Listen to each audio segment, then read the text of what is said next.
ce soir, avec Lola Malik, qui va, disons, dialoguer avec moi musicalement, je vais vous lire essentiellement des poèmes qui sont dans la thématique de cette soirée. Ce ne sera pas très joyeux, mais bon, vous verrez de toutes les manières ce que vous allez emporter avec vous. Merci de votre présence.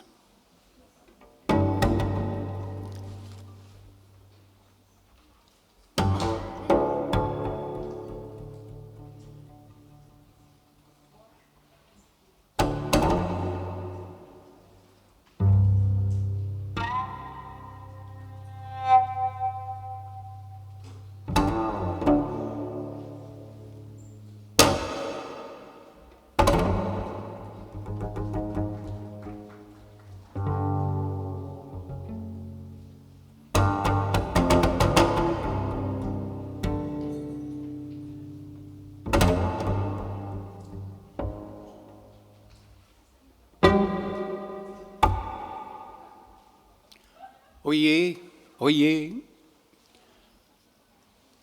ô naïfs désunis de tous les pays, renoncez à l'étonnement. Oyez, oyez la contre-vulgate des prophètes de bas étage, prenant d'assaut le ciel pour en chasser et envoyer en exil le dernier Dieu de bonté, jugé trop tiède, trop subtil, pour ainsi dire efféminé. Nous sommes les gardiens du temple incréé de la parole. Pour vous, troupeaux égarés par d'indignes bergers, nous avons nettoyé le livre comme un os. Nous en avons sucé et recraché la moelle, et le voici réduit à sa plus simple expression, aveuglant de vérité massue. Vous n'aurez d'autres maîtres devant nos turbans à la diable et nos barbes franchement noires ou teintes au henné.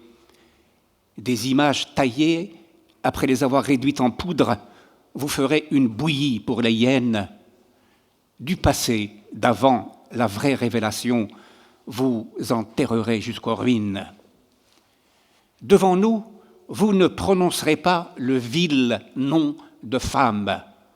Tout, si seulement les mâles pouvaient enfanter. Tiens, par le mollet, tant qu'à faire.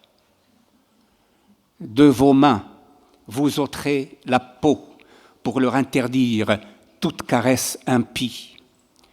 Vous boucherez vos oreilles à toute corruption sonore, la musique, pour ne pas la nommer, et ses imitations. Gare aux oiseaux suborneurs, au vent prime sautier, à l'herbe frissonnante, aux vagues chuintantes. Gare à vos voix succombant à d'idiotes nostalgies, du vague à l'âme des invertis. Mettez-vous à l'école des chiens, aboyez. Avec le détergent surdosé mis au point par notre ministère de la Vertu, vous nettoierez 7 fois par jour vos corps et âmes, et que vos narines ainsi dégagées identifient à l'odeur les intentions coupables. Fouettez alors, lapidez, écrasez la tête de la vipère pensante, songez à votre salut. Voici pêle-mêle, à classer et à prendre par cœur la liste de vos ennemis. L'être innommable au sein de perdition, le coucher de soleil, le rire prolongé, la pitié, les livres apocryphes, le voyage sans but, le feu doux, la raison, les étoiles bavardes, le lit à ressort, les agneaux trop blancs, les lèvres désabusées, l'aube silencieuse, les fruits aux formes sataniques, les mots à plusieurs sens, la fausse perspective, vos enfants insomniaques, les voyeurs d'entre vos voisins, vos frères et sœurs exilés, l'autre quand il est vraiment autre, la langue qui fourche, les yeux qui dérapent, les collines trop arrondies, l'ombre supposée, la clarté idolâtre de la lune, l'air libre. À ces ennemis reconnus, vous ajouterez ceux que vous vous évertuerez à démasquer sous votre toit, vos pieds, votre peau, tant le monde est trompeur, l'homme abject et impardonnable, la vie d'ici-bas. De ce message clair et éloquent, soyez les ardents propagandistes, aux brebis élues sans trucage, sauvés de l'océan des corruptions, artisanes de la vraie apocalypse.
Écrit après les attentats de Madrid en 2004, voici Jean de Madrid, pardon.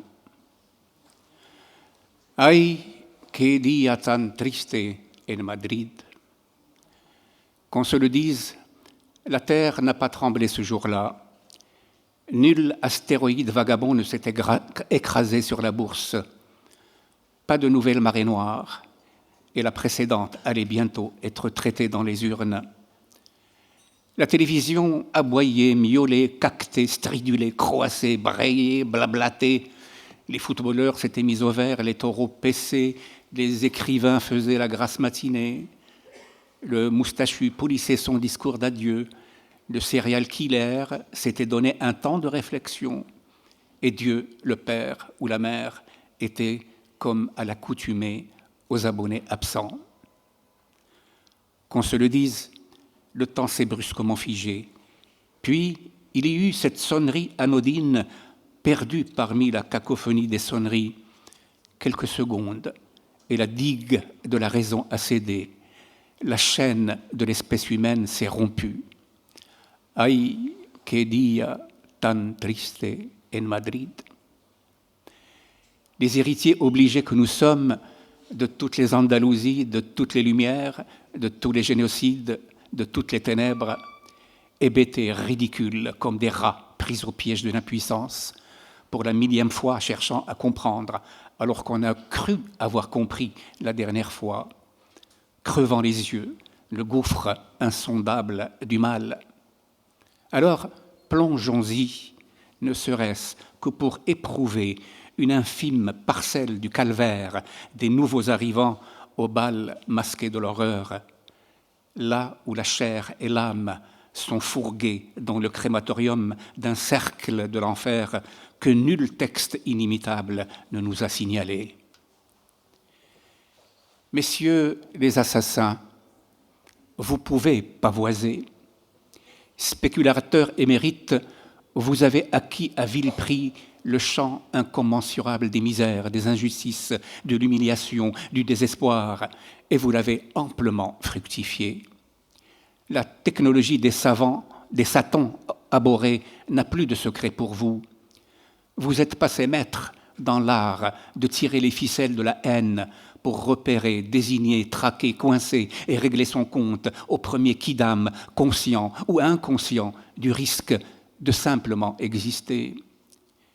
Qu'il mange, qu'il soit debout ou couché, qu'il fasse sa prière, qu'il remue des idées dans sa tête ou se rende à son travail la tête vide, qu'il caresse la joue de son enfant ou cueille une fleur, qu'il écoute une musique qui lui rappelle la terre de ses origines ou la rencontre qui a changé le cours de sa vie, qu'il écrive un poème ou remplisse sa feuille d'impôt, qu'il lise un livre de Gabriel García Márquez ou un prospectus de pizzeria, qu'il s'ébroude sous la douche ou s'ennuie aux toilettes, le caleçon coincé entre les genoux, qu'il ouvre son cœur à son voisin dans le bus ou baisse les yeux devant le regard insistant de son vis-à-vis, qu'il empoigne sa valise avant de monter dans un train ou court dans les couloirs kafkaïens d'un hôtel de luxe ou de merde, qu'il vienne d'apprendre que son hépatite C ne lui laisse que quelques mois à vivre ou tasse sa poche pour s'assurer que son portefeuille est bien là, qu'il se gratte les couilles ou tape du poing sur la table, qu'il aime la compagnie des chiens ou celle des chats,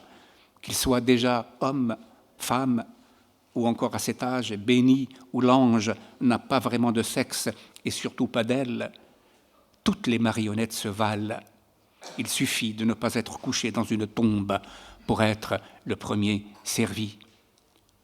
Ô 12 enfants, est-ce pour cela que tu criais à t'écorcher les poumons au moment de naître ?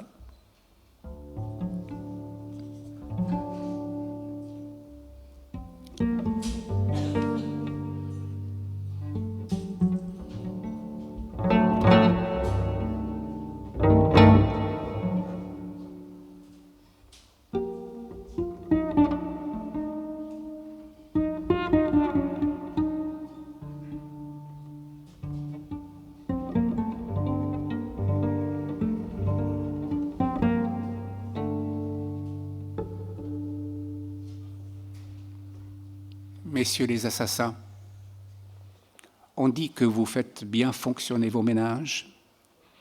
Alors puis-je vous poser une question simple ? C'est quoi pour vous un être humain ? Pourquoi ce silence ? Répondez-moi. Ah, je devine votre rictus méprisant, et j'imagine la bulle que vous laissez échapper par inadvertance de vos lèvres blêmes. J'y vois un petit insecte sur lequel s'abat un poing velu, et en guise de commentaire, cette exclamation « ça lui apprendra ». C'est vrai, et je continue à sonder vos pensées, que cet insecte nuisible a été enfanté par l'être qui vous donne des sueurs froides et que vous vous évertuez à avilir en appliquant à la lettre le principe de précaution. J'ai nommé la femme, pardonnez-moi l'expression. Je devine votre peur et votre dégoût, l'horreur que vous inspire l'avènement de la vie quand, après les ânements et les cris de la parturiente, la tête visqueuse de l'enfant se libère du conduit immonde que vous avez été bien obligé de labourer et comble de la déveine d'ensemencer. Vous ne vous pardonnerez jamais d'être passé par là. C'est pourquoi la mort est votre unique passion. Pour elle, vous rougissez, pâlissez, votre cœur palpite, vous défaillez, et quand vous l'avez célébrée, vous vous voyez frappant à la porte de je ne sais quel Éden, où des délices perverses vous ont été promises. Ah, que dia tan triste en Madrid. Qu'on se le dise, c'est à Rabat, Alger, Le Caire, Bagdad qu'on devrait le plus se lamenter de ne pas savoir que penser, de ne pas savoir que dire, de ne pas savoir que faire. Les héritiers obligés que nous sommes d'un âge d'or livré aux pleureuses, de tant de rêves avortés, de tant d'avanies, de tant de tyrannie. Hébétés, ridicules, rongés de l'intérieur par la bête immonde que nous avons pris l'habitude de renvoyer d'un coup de pied à la figure de l'autre. Responsables, coupables, victimes tout aussi bien des bourreaux que nous excrétons comme le foie sécrète la bile, cycliquement écrasés, annihilés par les potentats que nous exécrons et adorons, parfois luttant avec la force de l'espoir et du désespoir pour que nos descendants puissent croire peut-être un jour qu'avant la mort, il y a ce qu'une vieille rumeur nomme vie, un fleuve maternel où il fait bon se baigner de jour, de nuit, en toute saison belle et prometteuse, seul miracle, sans trucage.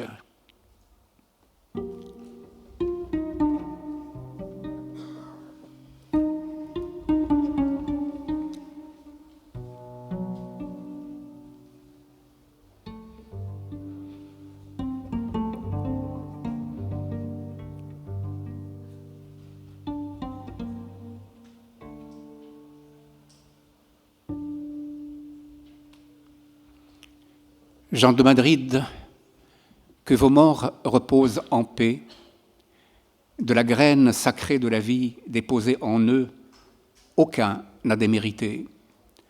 Comme tout un chacun, ils ont abrité le souffle qui anime l'univers et la création.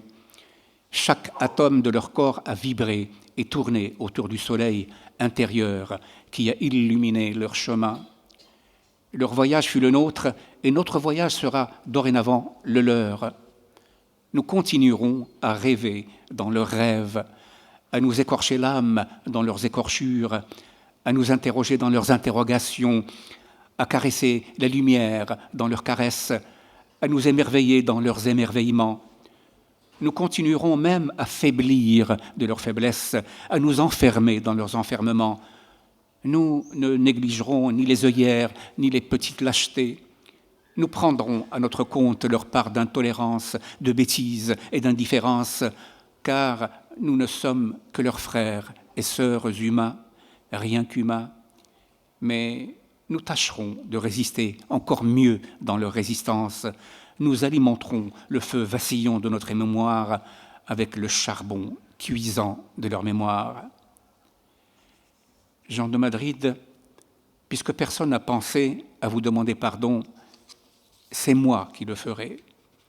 Moi, qui c'est moi, mon nom ne vous dira rien. Pourquoi je le fais, peu importe.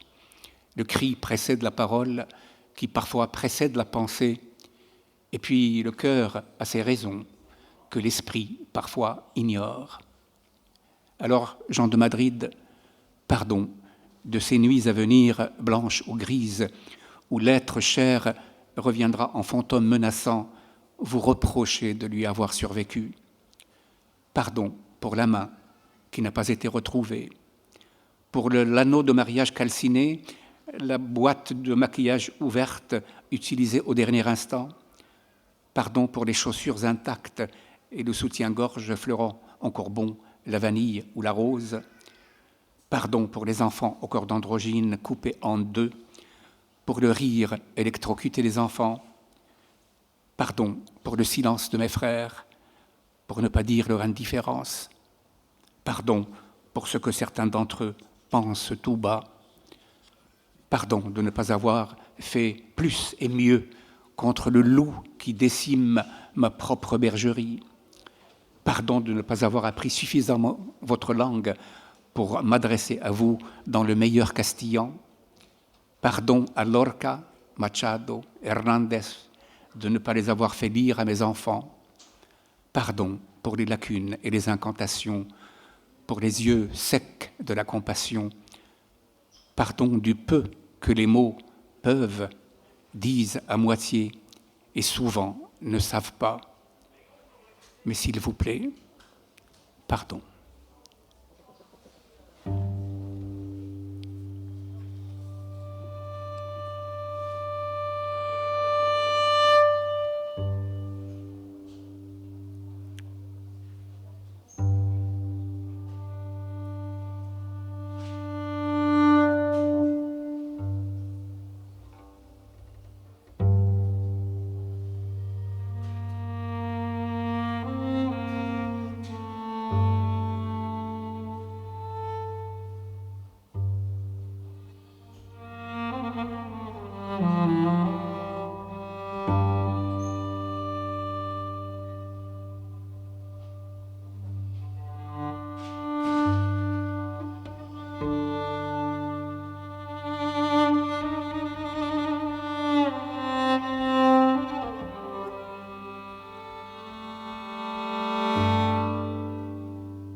Des photos en texte.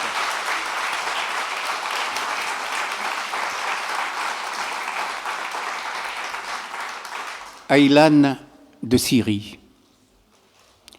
Je ne me pardonne pas de n'avoir rien écrit quand il le fallait sur le petit Aylan.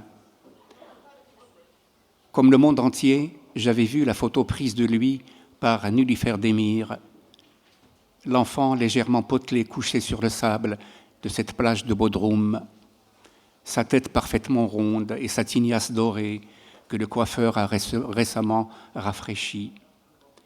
Il dort tout habillé, ses tennis, son short bleu et son t-shirt rouge ont l'air neufs et ils ont bien séché.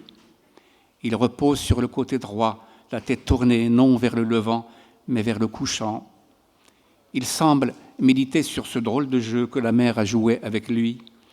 Après l'avoir porté sur son dos et fait sauter sur ses genoux, elle l'a, sans crier gare, jeté brutalement à l'eau. Ignorait-elle qu'un enfant de 3 ans ne sait pas encore nager? Je n'ai rien écrit quand il le fallait sur Aylan. J'avoue que jusqu'à aujourd'hui, ce manquement m'a poursuivi comme si j'étais Caïn.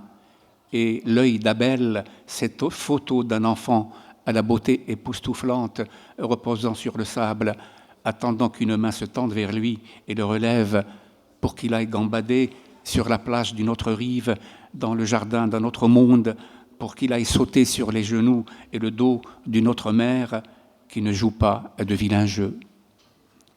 Depuis lors, Aylan a grandi. Cette année, il a fini sa maternelle.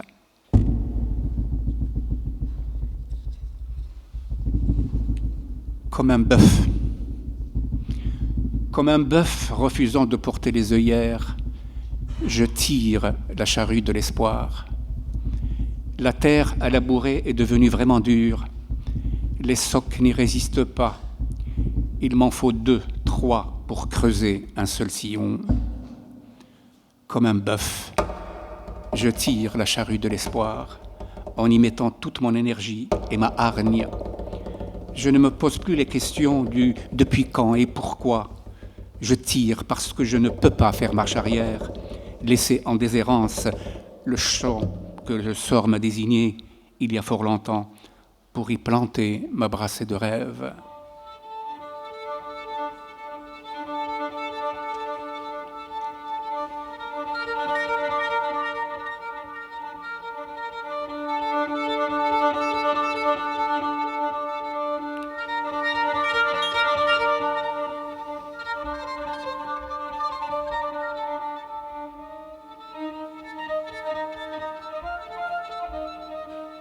Comme un bœuf, je tire la charrue de l'espoir.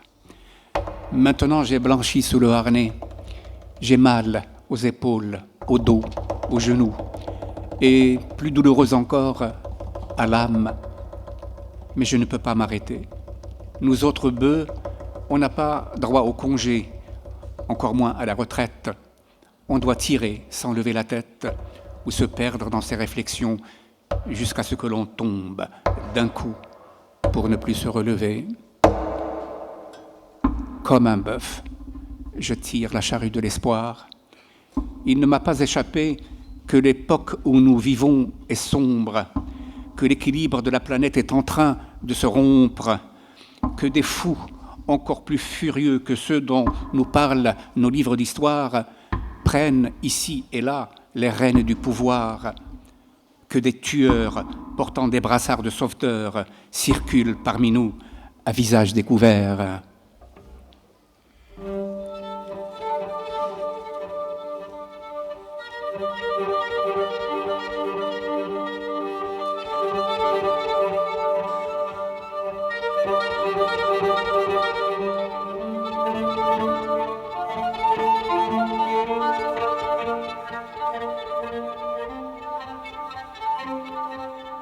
Comme un bœuf, je tire la charrue de l'espoir et je refuse toujours de porter les œillères. Je vois bien que les graines fécondes que j'espère voir semer après mon labeur deviennent rares quand elles ne sont pas trafiquées et accaparées par les marchands des fausses espérances.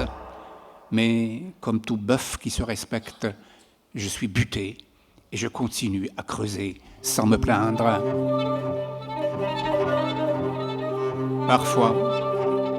Parfois je sens à mon côté une présence et sur mon échine la caresse d'une main secourable. J'entends une voix habitée me murmurer « Courage, frère, encore un petit effort, il faut bien finir la tâche. » Et tout bœuf que je sois, j'en suis ému jusqu'aux larmes. Alors je tire et je continuerai à tirer jusqu'à ce que la nuit, la grande, envahisse ma conscience.